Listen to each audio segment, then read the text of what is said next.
some reports are saying that Iran is willing to and ready to and is sending messages over to Trump to try to get this peace deal done. Make sure y'all hit a like for the algorithm, subscribe to the channel, and turn on your notifications. Let's give y'all some of the latest updates. Overseas now to Israel and Iran exchanging a barrage of airstrikes. This as Israel expands strikes inside of Tehran. Explosions and plumes of smoke hovering over the city skyline. And we're also learning tonight that President Trump rejected a plan to assassinate Iran's supreme leader. ABC's chief foreign correspondent Ian Pannell is in Tel Aviv tonight. Tonight, Israel expanding its assault inside Iran as the conflict between the Middle East's two strongest military powers escalates. The two trading a barrage of attacks for a third day in a row after Israel launched what it called a preemptive attack. The US helping Israel defend itself against retaliatory strikes. And just hours ago, President Trump telling ABC News the US could be drawn into the conflict, but claiming that hasn't happened yet. This comes after reports Prime Minister Benjamin Netanyahu is urging Trump to join the operation to destroy Iran's nuclear program. But Trump urging restraint and a return to the negotiating table. And in a major development, ABC News learning he rejected an Israeli plan to kill Iran's supreme leader. Two US officials telling ABC News Israel identified a window to kill Ayatollah Ali Khamenei, but saying Trump wasn't on board with the plan. With the fighting showing no signs of slowing down, Iran insisting it has the right to self-defense. Tonight, the sky over Tel Aviv again crackling with the sound of war. Well, you can see the intercepts taking place now. This is Israeli air defense trying to intercept an incoming barrage from Iran. We just had the siren a few minutes or so ago. This has happened repeatedly. You can see the flash behind me here in Tel Aviv, elsewhere in Israel, and of course in Iran. We should go. I've always had the utmost respect for reporters that are in the middle of whatever it is that's going on and is willing to report live. Because you got to be a different type of person. You have to be a whole nother type of person to want to go over into the thick of things. And you got to really want to advance your career or love what you do in order to do that. That's number one. Number two, shout out to Trump for not authorizing the killing of the Iran military leader, right? Or the Iran leader. I hate war. I genuinely do. I genuinely hate war. It's never going away. It is something that will be with us for forever and for the rest of our lives and for the existence. War will probably, some of y'all think that it's going to be, global warming. I know it's a lot of liberals that believe in it. Some people think that it's going to be famine and starvation. Some people think that, it's going to be some supernova or an asteroid that kills us in the same way that the dinosaurs died or something like that. I don't believe any of that. I think what's going to be the end of us, probably not in my lifetime, hopefully not in my lifetime. I believe what's going to be the end of us is going to be something like this. It's going to be war. We are so destructive.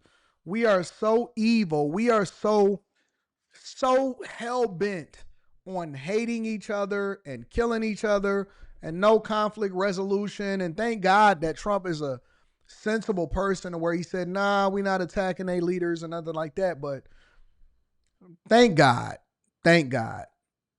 And rescue teams deploying in several places across the country with bomb damage and fires blazing. At least 13 people have been killed in Iranian strikes here. The Israeli ambassador telling our Martha Raddatz 10 to 15% of the Iranian missiles are breaking through air defenses. We have some good defense systems, anti-missile defense systems, but they're not hermetically sealing the skies. The IDF says it struck over 250 targets in Iran since the beginning of strikes. At least 220 people reportedly killed in Israeli strikes, according to Iranian officials. The sky over the Iranian capital shrouded in smoke and fire after a gas depot was hit. Production at the world's largest gas field partly suspended. Are y'all thankful? Are y'all thankful that y'all live in the United States of America? that you don't live in Tehran, that you don't live in Israel, that you don't live in some other part of the world, Ukraine, Russia, China, Japan, any of these other places, Taiwan, that's being fought over by the United States of America and China right now. I am very, very thankful that I live in the United States of America. Very thankful that I don't have to deal with the same nonsense that people in other countries have to deal with. More breaking news out of Israel. But they'll try to convince you that the United States of America is nowhere near as good as everywhere else. 8 people have been killed and dozens injured in the latest round of missile strikes launched by Iran. Israel's National Emergency Service says multiple locations were hit on Monday morning. Explosions were seen in the coastal city of Haifa, where missiles hit near an oil refinery. Central Israel's power grid was also damaged in the latest of the back and forth strikes over the weekend. Israeli officials say at least 23 people have now been killed since Iran's retaliation began. Meanwhile, in Iran, at least 224 people have been killed in Israeli airstrikes since Friday. That's according to the country's Ministry of Health. The IDF vows their strikes will only get more intense from here, but Iran's president says the country's response will escalate as well, putting more innocent lives at risk. Israel knows no boundaries. They intrude wherever they want with permission from America. We are by no means seeking to expand the war, but naturally, as our army, our powerful IRGC, and our dear people have shown, appropriate responses have been given so far. The more they try to escalate, naturally, the responses will become tougher and more severe. More innocent people may lose their lives. Jeremy Diamond was at the scene of one missile strike in Tel Aviv and filed this report just a short while ago.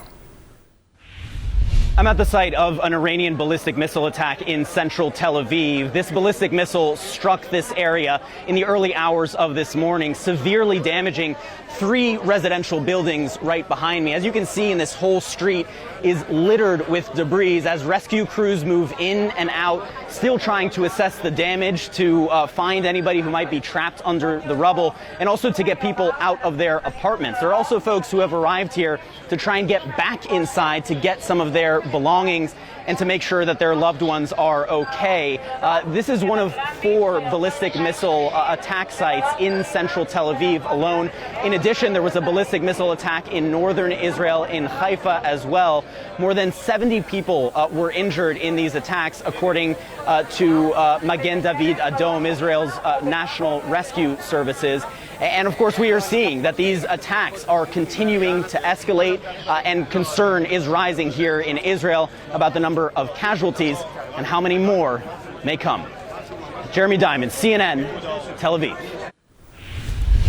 Let's dig deeper. CNN's Paula Hancock is now joining me from Abu Dhabi. Paula, thanks for being with me again. We appreciate it. Things are moving so quickly across the region. Tell me, what is the latest that you're seeing now? Well, Ben, we are seeing the casualty figures going up in Israel, for example, now at 23. The early hour barrage of hundreds of missiles from Iran did hit a number of different areas. Tel Aviv, as Jeremy was showing you there, and also central Israel and some of the coastal areas as well.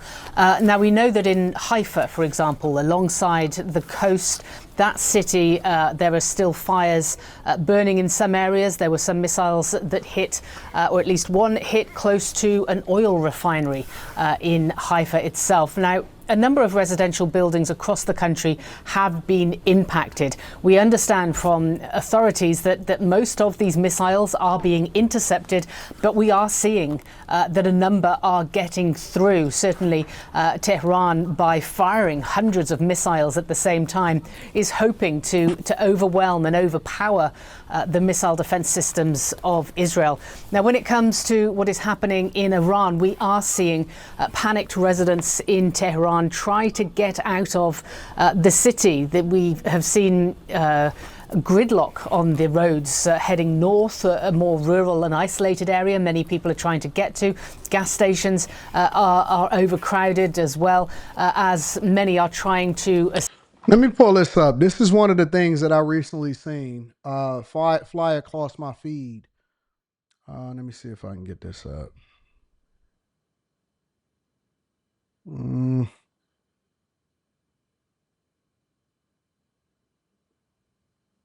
So I was looking at this, and this is courtesy of the Wall Street Journal.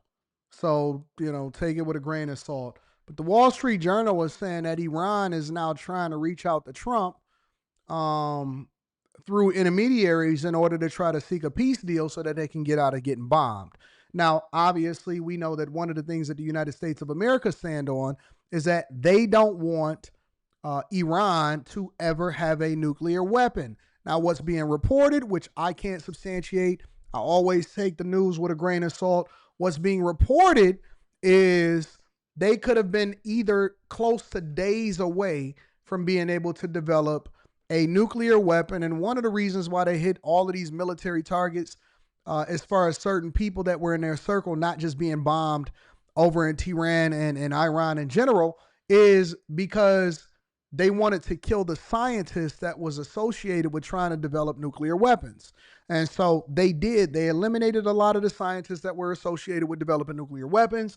And now they're saying that they are trying to find a peace deal. Now, some people in the chat, for example, that don't have any profile picture said that Trump is too arrogant for that. Well, I disagree, because Trump was one of the ones. What people don't understand about Trump, and all you got to do is look at the history of Trump himself. What people don't understand about Trump is at the end of the day, you may like him, you may dislike him, you may not necessarily care for his policies, but the one thing that Trump stands for is peace so that you can get money. Trump is about business. He about making business deals. And another thing that Trump is about is his legacy. No president has ever enhanced their legacy by having more war, or war that you cannot end under their regime or under their reign or under whatever it is that they're elected for, the 4 years that they're elected for. And so the one thing about Trump is he has to hate this. He 100% has to hate this because, A, it doesn't improve his legacy. And that's the thing about people that y'all can call them arrogant, y'all can call them narcissistic, whatever. I think that all of us have, every great man that has ever become incredibly successful has always had some level of narcissistic, however the world described to what narcissistic is. We've all in some way, shape, or form had it.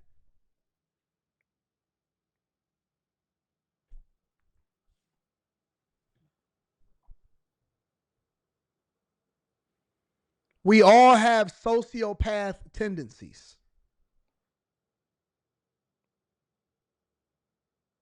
We all in some way, not a psychopath, sociopath. It's a difference. And another thing that we want is we want our legacy to be awesome. We want to be exalted. We want to be great. We want to do great things. We want to be on the Mount Rushmore. You can't be on Mount Rushmore without having a long-term play as to how it is. Nobody sits and says, you know what? The Bushes, they were awesome. Nobody says that. Nobody says the Bushes are awesome. Nobody says that. You know why? Because during both Bushes, they were steeped in war. The second Bush was way worse because we don't even believe that we went to war for the right reasons. We believe that we went to war in order to enhance the industrial military complex for them to make money and so that we can go and steal some oil.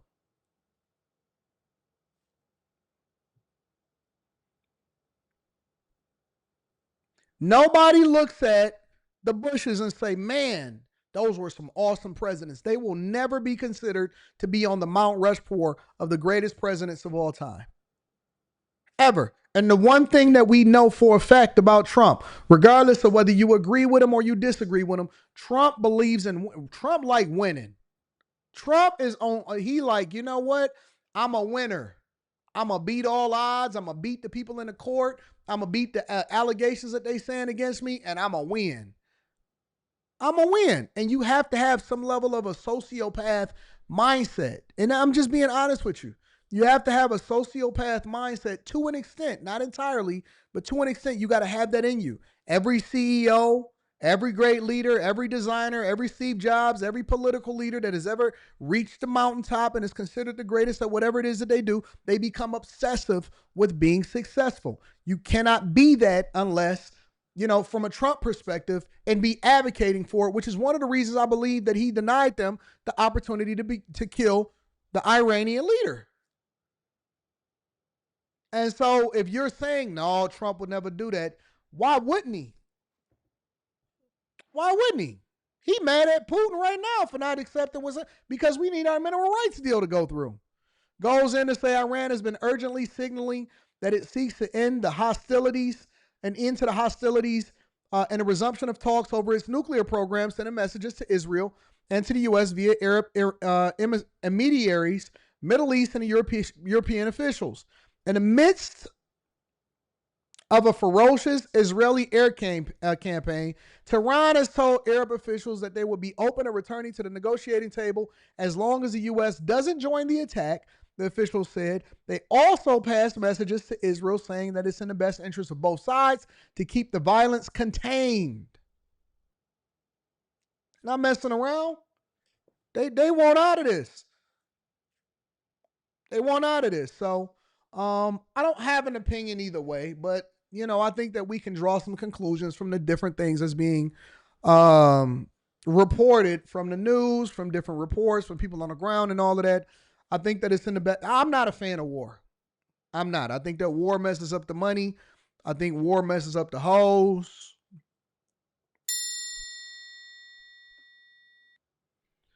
I'm not a fan of war. I'm not. I don't believe that war benefits or solves for anybody, for anything. I think it messes up all kind of possibilities. The chicks don't get wet on war. They don't get wet on war. They be trying to get up out of there.